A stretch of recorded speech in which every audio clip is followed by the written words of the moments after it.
Para poder analisar a grande contribuição de Casagrande Senzala, o primeiro aspecto é lembrar que ele não se mantém firme em sua obra em nenhum formalismo. Gilberto Freire tem uma perspectiva ensaísta o tempo inteiro, em que se misturam aspectos de um cientista social preocupado com a história, preocupado com a sociologia, com a etnografia, delicadamente feita, minuciosamente preparada, mas principalmente com o povo.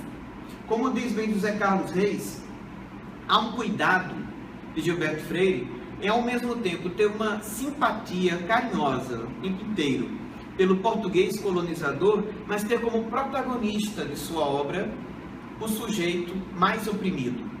Aquele que se transfere para o Brasil, não vinculado ao Estado, não vinculado à coroa portuguesa, mas, na verdade, trazendo uma família, a constituição da família portuguesa no Brasil.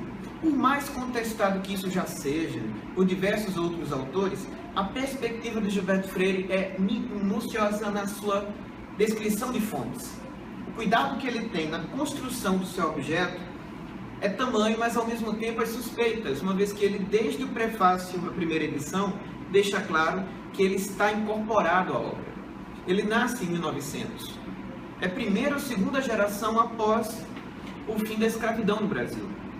Sendo assim, tem ainda suas memórias, e traz suas memórias de gerações passadas de sua família no livro, de como era a Casa Grande. Então, a Casa Grande, em grande parte, sua própria casa. Do que seria hoje a perspectiva de Casa Grande e de Senzala, ele traz os dois como híbridos, traz os dois em conjunto. Em certo momento de sua obra, ao abordar essa questão, ele traz, no fim do primeiro capítulo de Casagrande e Senzala, que a formação brasileira tem sido sempre um equilíbrio de antagonismos.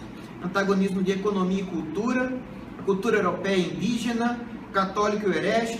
Esse equilíbrio de antagonismos que ele se preocupa em vários momentos do livro, é também o que está presente no próprio título. A Casa Grande e a Senzala são antagonistas, se completam numa miscigenação que é ao mesmo tempo biológica, devido aos herdeiros mestiços dos portugueses, mas também cultural. Ele traz a perspectiva do português como alguém já miscigenado. E se ele já era miscigenado, já era preparado para poder ir para outros lugares, para poder se adaptar, porque era produto de povos em constante viagem. Não é à toa que ele não se refere apenas a jesuítas, não se refere apenas aos cristãos em geral, mas ele se refere também ao que ele chama dos maometanos, o papel dos muçulmanos nas navegações, como comandantes de navegações muitas das vezes, para que portugueses não se perdessem no meio do caminho. A diversidade de fontes para poder mostrar isso é algo muito importante em Gilberto Freire. Um sinal disso está no fim do prefácio, quando na primeira nota ao prefácio, ele tomou cuidado de descrever. Merece um estudo à parte os motivos decorativos e porventura místicos que orientam as pretas quituteiras na Bahia, em Pernambuco, no Rio de Janeiro, no recorte, nos papéis azuis. Chama muita atenção o cuidado com a arquitetura, chama muita atenção o cuidado com a economia, ou seja, é uma preocupação constante com a economia na vida privada, no dia a dia do brasileiro, na formação do povo brasileiro, em todos os seus aspectos.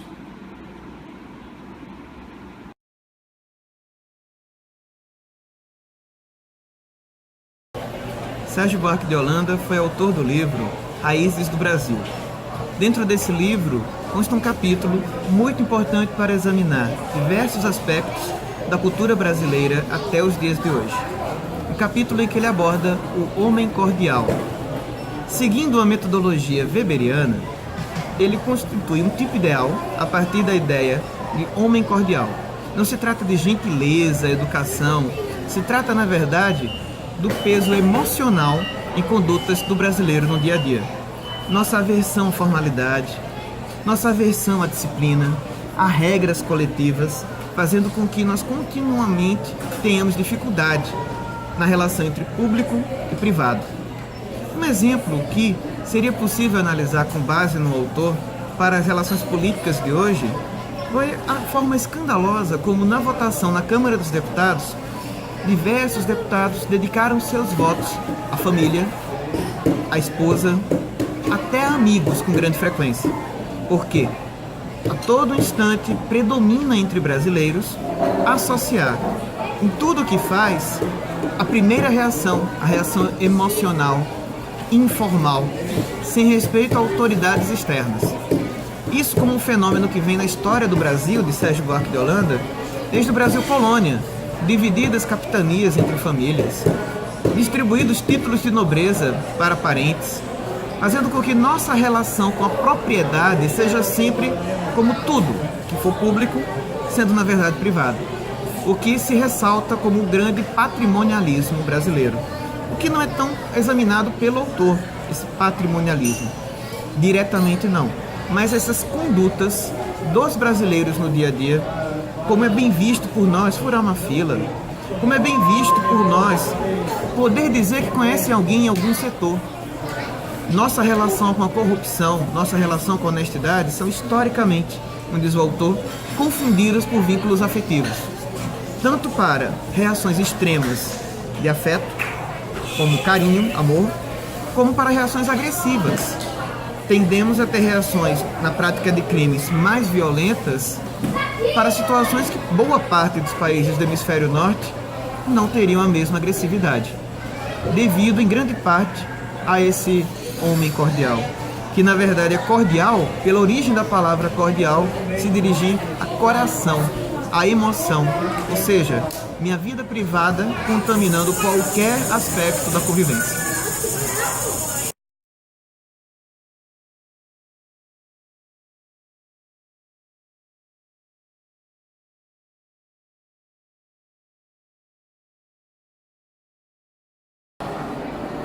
Caio Prado Júnior tem um método muito distinto daqueles cientistas sociais normalmente muito associados a aspectos culturais da formação do Brasil, como Sérgio Buarque de Holanda e Gilberto Freire.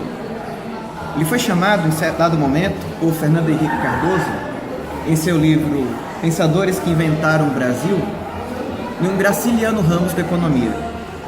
O objetivo dessa comparação, é claro, a objetividade do autor. Pautado no método do materialismo histórico, a preocupação dele era mostrar historicamente a realidade brasileira, mostrar dentro de uma causalidade clara os fenômenos que estavam continuamente acontecendo. Não havia a imaginação tão ampla dos demais autores citados, que quando faltava alguma informação em seus estudos, presumiam, por muitas vezes. Em vários momentos de suas diversas obras, Caio Prado Júnior informa que faltam estudos sobre isso, faltam estudos sobre aquilo, sendo necessário uma análise futura melhor sobre vários fenômenos. Parte das críticas que podem ser encontradas a ele na falta de fontes vem nessa honestidade em reconhecer que naquele dado momento aquelas que existiam eram insuficientes. O povoamento do Brasil preocupa Caio Prado Júnior do modo como se organizam as relações econômicas no país. Não apenas não é pacífico, como a integração entre as diversas etnias que se organizaram no país levaram diversos povos a serem desconsiderados nas suas particularidades. Caio Prado Júnior tem uma preocupação muito grande, não apenas em distinguir o que são os diversos negros, os diversos indígenas no Brasil, mas lembrar que a escravidão não era apenas a base de nossa formação econômica, estava também na base da formação econômica portuguesa e espanhola. Era algo trazido culturalmente para o país para que fizessem todo o trabalho pesado, todo o trabalho mais indesejável aos portugueses. Então, não apenas havia negros presentes em boa parte da agricultura brasileira de grande escala, no começo do povoamento do país, no que Caio Prado traz como os primeiros 300 anos de nossa história, como também indígenas e serviços burocráticos indesejáveis eram comuns, com uma grande legitimação religiosa com a finalidade de integrar aqueles indígenas à sociedade, mesmo que o Estado não lhes atribuísse cidadania. Para Caio Prado, é possível partir de uma compreensão da economia brasileira a partir de 3 grandes elementos, então. A grande propriedade agrícola, a monocultura e o trabalho escravo. Assim ele aborda que fica um tanto irrelevante se era café, se era cana. Os ciclos da economia obedeciam a regras muito semelhantes, continuamente com esses 3 elementos estando presentes. Ele encerra o capítulo Economia de sua obra Formação do Brasil Contemporâneo, dizendo que continuamente em nossa história fomos um Brasil produtor, escravista, explorador, sem grande preocupação com a própria autonomia, com a própria independência.